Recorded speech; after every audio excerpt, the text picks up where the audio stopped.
नमस्कार, मार्केट का पंचनामा में आप सभी का स्वागत है। मैं हूं सुमित और भारतीय बाजारों में एक और दिन जबकि तेजी के नाम आज कामकाज होता हुआ दिखाई पड़ा। आज की जो कमान रही वो रही रिलायंस इंडस्ट्रीज के हाथ। एक जोरदार तेजी वहां पर बनते हुए दिखाई पड़ी। एक समय में 3-3.5% तक का उछाल था और मार्केट को मेजरली एक तरफा सपोर्ट वहां से आया।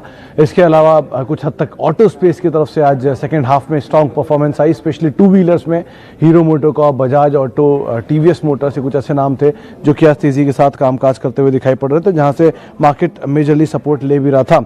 इसके अलावा कुछ और अगर सेक्टर्स की बात करें जहां पर आज काफ़ी ज़्यादा तेजी का रुख बनता हुआ दिखाई पड़ा, उसमें एनर्जी स्पेस था जहां पे खरीदारी थी। हालांकि आज ब्रॉडर बेस्ड बाइंग मार्केट्स के अंदर नहीं थी, इसीलिए mid cap small cap index जो था वो लाल निशान के अंदर ही बंद होता हुआ दिखाई पड़ा। और साथ ही साथ आज एक और चीज़ जो इंटरेस्टिंग रही वो ये कि जो रिसेंट शेयरों में तेजी थी, खासतौर से रियल स्टेट, मेटल, वहां पर आज कुछ हद तक प्रॉफिट टेकिंग आते हुए दिखाई पड़ी। मेटल में स्पेशली वेदांता जो कि लीड कर रहा था बिकवाली को, और उसके अलावा आज जो प्रेशर आ रहा था वो था रियल स्टेट स्पेस में। हालांकि एक इंटरेस्टिंग पॉइंट था टीसीएस जो कि नंबर से ठीक पहले एक सडन स्पाइक लेकर डे हाई के आसपास क्लोज होता हुआ दिखाई पड़ा, वहां पर भी कुछ हद तक एक अच्छी तेजी देखने को मिली। तो ये कुछ सेलेक्टिव स्टॉक्स जहां पर आज मार्केट का जो रुख था वो पॉजिटिव साइड पे आता हुआ दिखाई पड़ा और अच्छे मूव के साथ मार्केट लगातार 5वें सत्र में आज के दिन बंद होता हुआ दिखाई पड़ा। तो एक स्ट्रांग मूव मार्केट्स में जारी है और वो आज भी देखने को मिला है।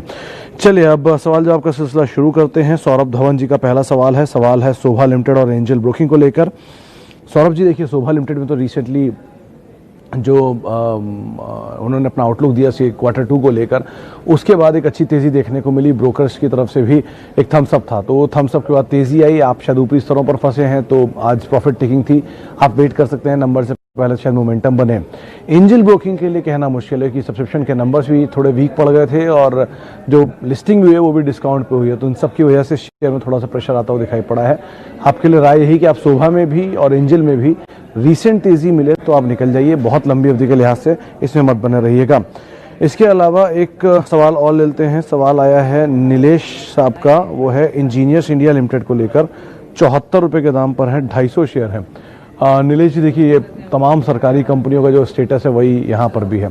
RCF, fact, BHEL, BEL, BEML, IRCON, rights, ये वो सब नाम है जहाँ पे वैल्यू तो है लेकिन वैल्यू को मार्केट अभी आइडेंटिफाई नहीं कर रहा है।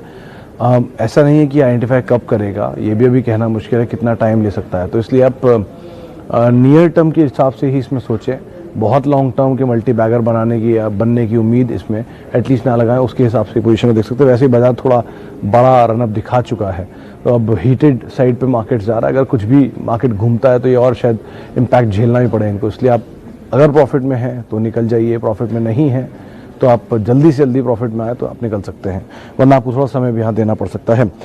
सनोफी पे महेंद्र सैया साहब पूछ रहे हैं क्या किया जाए। ऐसे महेंद्र जी, आपने ये कहीं नहीं लिखा है कि आपकी खरीदारी किस भाव पर है, लेकिन जिस भी भाव पर है आप इसमें बने रहिए। उसकी वजह है ये इन्वेस्टमेंट ग्रेड स्टॉक है, ये कोई ऐसा स्टॉक नहीं है जहां पर आप रोज ट्रेडिंग करके 200-400 रुपए का ट्रेड देखें। नहीं, ये स्टॉक ऐसा है जिनको आप रखिए, इनके डिविडेंड को एंजॉय करिए और इनकी एक long term intact growth story जो है उसके साथ बने रहिए। ये उस तरह की कंपनी है, ये ऐसी कंपनी नहीं है जहाँ पे आप मोमेंटम प्ले कर सकते हैं, तो आप उस हिसाब से इसको देखिएगा। इसके अलावा एक सवाल है संदीप चुक साहब का, होल्ड निपॉन लाइफ इनके पास और एलएनटी है। चूक साहब, देखिए निपॉन इंडिया पे तो अभी कल यतिन कह भी रहे थे कि ये अच्छी कंपनी है और डीलर्स काफ़ी बज़ में भी है और वैसे भी वैल्यू में है। मतलब आप समझ लीजिए 325 रुपये का शेयर होता था, टूट टाट के 260-70 की रेंज में आ गया और वहीं पे ये बहुत टाइम से बीता भी रहा है। तो कभी भी मतलब देश की दूसरी सबसे बड़ी एसेट मैनेजमेंट कंपनी है, कोई दिक्कत नहीं है, आप बने रह सकते हैं। एलएनटी क्वालिटी पेपर है लेकिन थोड़ा समय खराब है, मतलब बाजार में ये भी जो कि एसबीआई और आईटीसी की लीग में शामिल हो चुका है, इसीलिए वो चलना भी उनकी तरह ही शुरू कर दिया इसने। कंपनी अच्छी है, थोड़ा समय ले सकता है स्टॉक, धीरे धीरे चलने वाला स्टॉक है, तो आपको थोड़ा टाइम देना पड़ेगा। दोनों कंपनियों में, आपकी कंपनी क्वालिटी बेकार नहीं है लेकिन समय थोड़ा ज़्यादा ले सकते हैं, उससे आप सब देख सकते हैं। इसके अलावा Thyrocare, buying level for long term. Rocky साहब, ये जब नीचे मिल रहा था तब आपने ये सवाल कभी शायद नहीं पूछा होगा। अब 2 दिन आपने अपर सर्किट क्या देख लिया, आपको लग रहा है कि ये लॉन्ग टर्म के लिए लिया जाए। आप पहले एक बार देखिए इन कंपनीज के बारे में, थायरोकेयर, मेट्रोपोलिस और डॉक्टर लाल, तीनों ही बहुत हीटेड स्टॉक हैं और बहुत महंगे वैल्यूएशन पर है। आपको कहीं बड़े फॉल में दिखाई पड़े। आज के दाम आप नोट कर लीजिए, यहाँ से अगर 40%, 30% का फॉल में कभी भी आ जाए over a period of time किसी वजह से, तो या नंबर्स में 1-2 क्वार्टर की वीकनेस की वजह से, तो आप वहाँ पे इन्वेस्ट कर सकते हैं। थोड़ी ये जो ऊपर की फ्रॉथ है इसे ख़त्म हो जाने दीजिए, उसके बाद इसमें इन्वेस्ट करिएगा। अभी मत जाइएगा गरम गरम मोमेंटम में कि तेज़ी है चलो पकड़ लेते हैं, तो फंस भी सकते हैं और फिर ऊपरी लेवल पे आपको होल्ड करना पड़ सकता है। इसलिए आप वेट करें, नीचे मिले तो आप लीजिएगा। लाहौती साहब का सवाल है BSC most under valued stock 540 रुपये पर। ये आप मुझसे अगर पूछ रहे हैं तो भी हाँ, और अगर आप बता रहे हैं तो बहुत अच्छी बात है, थैंक यू। 540 रुपये पे BSC लिमिटेड नियर टर्म में ही सुना है मैंने कि शायद 600 सवा 600 होता हुआ दिखाई पड़ सकता है। हाँ, अंडर वैल्यूएशन है, कैश रिच कंपनी है, अच्छी इन्वेस्टमेंट वैल्यूज़ है, जिस तरह का कारोबार है, एशिया का सबसे पुराना स्टॉक एक्सचेंज है, मतलब अच्छी खासी चीज़ें हैं इनके पास बोलने के लिए अगर बोला जाए तो। और CDSL में स्टेक की वैल्यू अलग है, तो अंडर वैल्यूएशन है। हाँ, आप अगर होल्ड करते हैं तो आप ज़रूर बने रहिए इसके अंदर। आप नया निवेश करना चाहते हैं तो वेट करिए, कहीं भी करेक्शन मिलता है तो आप वहाँ पर इन्वेस्ट कर सकते हैं। TCS 2750 को लिया है, 104 का क्या बना रहूँ? अच्छा, 2750 ही कॉल लिया आपने 104 रुपये के दाम पे। देखिए सिंह साहब, आपने TCS में ट्रेडिंग कर रहे हैं आप, पहली चीज़ तो ये इन्वेस्टमेंट ग्रेड स्टॉक है, उसमें ट्रेडिंग करना मत करिए, ट्रेडिंग लायक स्टॉक नहीं है ये, आप होल्ड करिए, बच्चों को देके जाइए, इस तरह का स्टॉक है।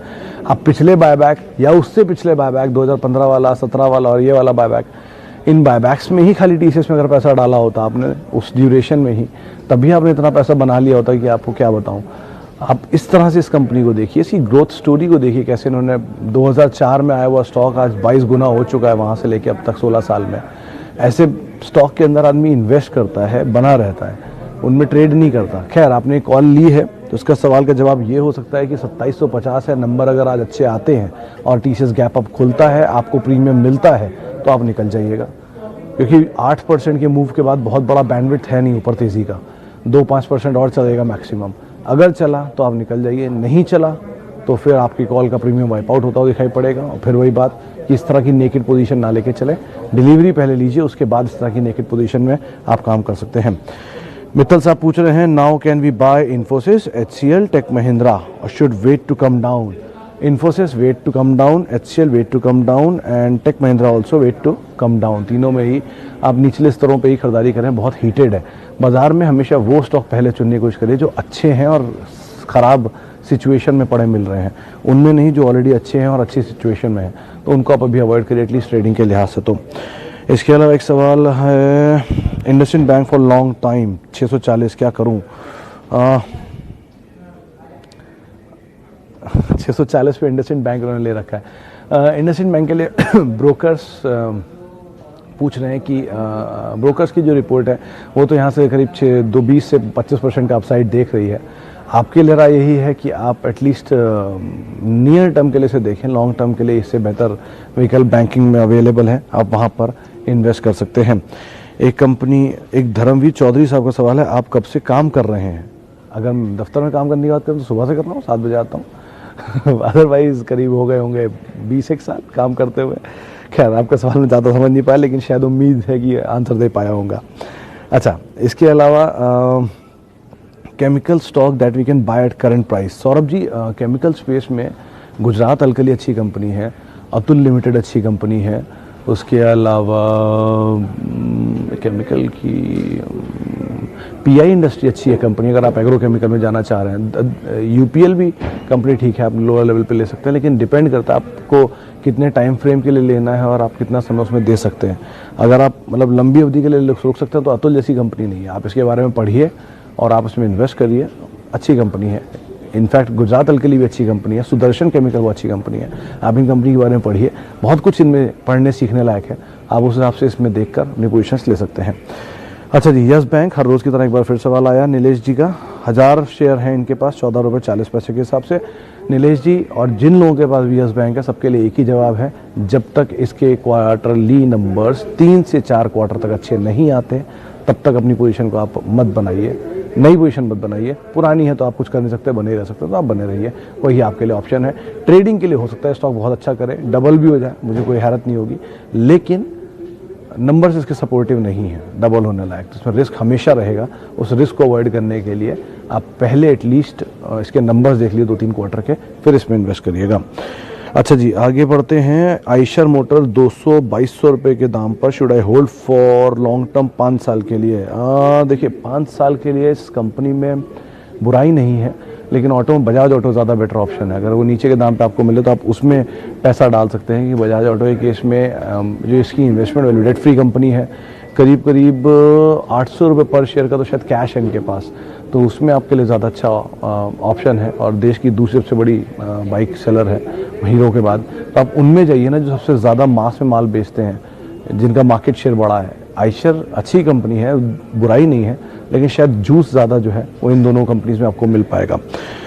चलिए, इसके अलावा एक अपोलो हॉस्पिटल बाय किए हैं 1680। Please suggest. अल्फाज साहब, एक बहुत बढ़िया लेवल पे आपने शेयर को ख़रीदा है, बुराई नहीं है। शेयर आज भी एक अच्छी तेज़ी में सेकेंड हाफ में देखने को भी मिला, पूरे ही हॉस्पिटल एंड लेबोरेटरीज पे, पैथोलैब शेयर्स में, तो आप बने रह सकते हैं। हाँ, थोड़ी थोड़े ऊपर के लेवल पे आप पार्शियल प्रॉफिट बुक कर लें, यानी 25 शेयर बेच दें, 50 शेयर बेच दें और बचे हुए शेयरों के साथ बने रहें, तो उससे आप प्रॉफिट भी लेते रहेंगे और आपका जो सिचुएशन है वो कैप भी हो जाएगा, तो आप उस हिसाब से भी इसे देख सकते हैं।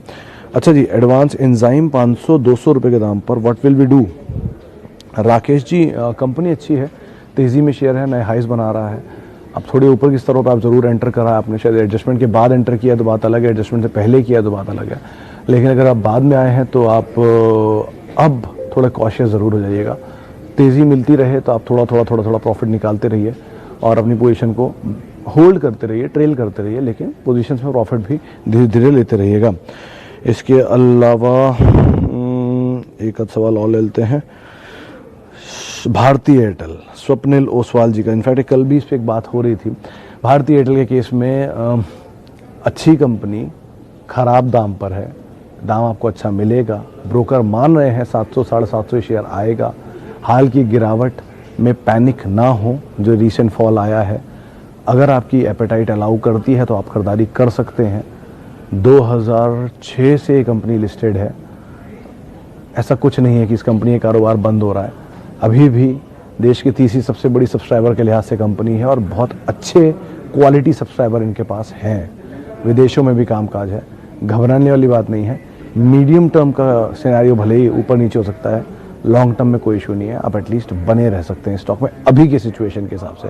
नंबर सब कुछ क्लियर कर देंगे बाकी, तो आप घबराएं नहीं, बने रहिए। चलिए, अब समय समाप्त हो रहा है, जाते जाते एक सवाल और लेता हूँ। चलिए, अक्षय सावंत जी का सवाल है HDFC AMC पर, 2330 रुपये के दाम पर है। HDFC AMC, जैसे कि निपॉन लाइफ की बात हो रही थी, वो दूसरी सबसे बड़ी कंपनी है, पहली सबसे बड़ी कंपनी है, अच्छी कंपनी, अच्छे ग्रुप का है, बहुत समय से एक दायरे में है। आप खरीदारी करिए, निचले स्तरों पर एक्यूमुलेट करिए, बने रहिए, कोई दिक्कत नहीं इस कंपनी के साथ, समय दीजिए, अच्छी कंपनी है। चलिए, इसी नोट के साथ अब जिन दर्शकों से हमने बातचीत की उनका बहुत बहुत शुक्रिया, वहाँ से सवाल पूछने के लिए। जिनसे हम बातचीत नहीं कर पाए उनसे हम माफ़ी चाहेंगे, आज उनके सवाल हम नहीं ले पाए। आप मेरे से जुड़ सकते हैं, मेरा ट्विटर हैंडल है @सुमित रिसर्च, तो आप वहाँ पर मेरे साथ जुड़ सकते हैं। नमस्कार।